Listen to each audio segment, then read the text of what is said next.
Actually focus कर रहे हैं एसबीसीसी पे। अल्टीमेटली ये बताना चाह रहे हैं कि कम्युनिटी को पता हो, बचपन से ही सबको पता हो, लेकिन पेरेंट्स को ही पता हो। इस बात को मैं एग्री करता हूँ। एंड सेकेंड थिंग, नम्या का कहना था कि जो हमें कैपेसिटी बिल्डिंग के लिए ट्रेनिंग के लिए जो पोर्शन ही पढ़ाई के लिए 3 दिन कम होता है, ज्यादा होना चाहिए। एक्चुअली ट्रेनिंग के बारे, कैपेसिटी बिल्डिंग के बारे में मेरा सीधा ये सोचना है कि जब तक जो है ट्रेनिंग उतना ही ड्यूरेशन का होना चाहिए जब तक पार्टिसिपेंट जो है एक्टिव हो, क्योंकि पार्टिसिपेंट एक्टिव वो कम हो जाते हैं। जैसे अगर पूरे डे का अगर देखें, मॉर्निंग का जो सेशन था वो एनर्जी और अभी का धीरे धीरे डाउन होता जाएगा, 5-6 बजे का डाउन हो जाएगा। सेम ट्रेनिंग और कैपेसिटी में भी ऐसे होता है। ट्रेनिंग कैपेसिटी को अगर हम बचपन की अगर याद करते हैं, खेलते खेलते में हमने जो सीखा था, आज जो है हमें सब कुछ याद है, लेकिन बीच में हमने जो सीखा था कुछ भी याद नहीं है। आज भी ट्रेनिंग को यदि हम जब तक उसको प्रैक्टिकली नहीं करेंगे कुछ भी याद नहीं रहने वाला है। और जितने हम लोग जानते हैं, एटलीस्ट जितना जानते हैं वो आंगनवाड़ी वर्कर्स तक पहुंचना चाहिए।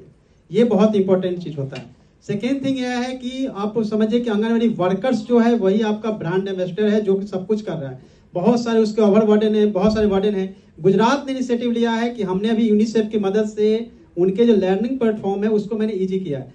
उनको एक 10 पेज का कुछ बिल्कुल गुजराती में उनको पढ़ना है, देन फिर उनको 50 क्वेश्चंस दिए गए हैं जिसको कि उसको सॉल्व करना है। लेकिन बीच में अगर उनको छोड़ के जाना है तो रिज्यूम ऑटोमेटिक हो जाता है। जरूरी नहीं है कि आपको अभी उनको कुकिंग करना है तो उनको बिल्कुल एक बार में पूरा स्लॉट में पूरा करना है। देन फिर क्या है कि एआई की मदद से हम एनालाइज करते हैं कि इस आंगनवाड़ी वर्कर को पोषण के बारे में कम पता है या ईसीसी के बारे में कम पता है, तो हमें एक एक आंगनवाड़ी का पता होता है कि इनकी इंटेलिजेंसी जो है इसमें ज्यादा है, सोशल बिहेवियर में ज्यादा है, पोषण में ज्यादा है। तो उससे हम उनकी कैपेसिटी बिल्डिंग के लिए जब ट्रेनिंग करते हैं तो कॉमन ट्रेनिंग के बजाय फोकस ट्रेनिंग होता है कि इस डिस्ट्रिक्ट के इतने आंगनवाड़ी को आप सेपरेट करो और इनको पोषण पे बताओ, इनको ईसीसी पे बताओ। ये एक तरीका है जिससे कि एक कॉमन, जैसे कि एक साथ सभी बैल को हाँक दिया गया, वो वाली बात नहीं है कि सबको अलग अलग सेपरेटली जब तक नहीं किया जाएगा वो ट्रेनिंग और कैपेसिटी जो है रस्म अदायगी बन के रह जाती है।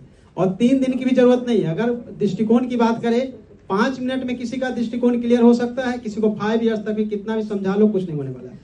तो इसलिए बहुत जरूरी है कि उनका माइंड किस लेवल पे है और उनका जिस तरह से उनका माइंड है, जब तक वो एक्टिव मोड में है, जब तक उनको उस ट्रेनिंग का पार्ट को अच्छे से किया जाएगा तो कैपेसिटी बिल्डिंग। और इसमें भी एआई का यूज कर सकते हैं और टेक्नोलॉजी का यूज गुजरात कर रही है, जो कि हम लोगों ने जस्ट अभी स्टार्ट किया है। सभी आंगनवाड़ी को मैंडेटरी इसको करना है, बट उनके लिए कोई टाइमिंग और डेट नहीं है। जब वो फ्री हो, जब उनको टाइम मिले उसके हिसाब से है। पोषण ट्रैकर पे मैडम ऐसा है कि आपकी जो ऐप है या फिर पोर्टल है उसके एआई को इसमें हमको शिफ्ट ही करना पड़ेगा फाइनली, क्योंकि भारत सरकार से ही पूरा ड्रिवेन है। तो आपके पोषण ट्रैकर एपीआई आएगी, जो फील्ड सेट हो रहा है वो सेट होगा और जो फील्ड सेट नहीं हो रहा मैनुअली आपको कराना पड़ेगा। अदरवाइज इसका कोई ऑप्शन नहीं, बाकी लोग जो भी कहें, लेकिन मैं जो मेरे पास जो जानकारी है उसके हिसाब से मुझे यही पता है। तो आपको फाइनली जो पोषण ट्रैकर पे आना पड़ेगा, क्योंकि ये मॉनिटर और जितनी भी चीजें आपकी करेंगे एपीआई सब कुछ करेंगे उसी पर। तो फाइनली जो है फिर आपको लॉस होता जाएगा मैम।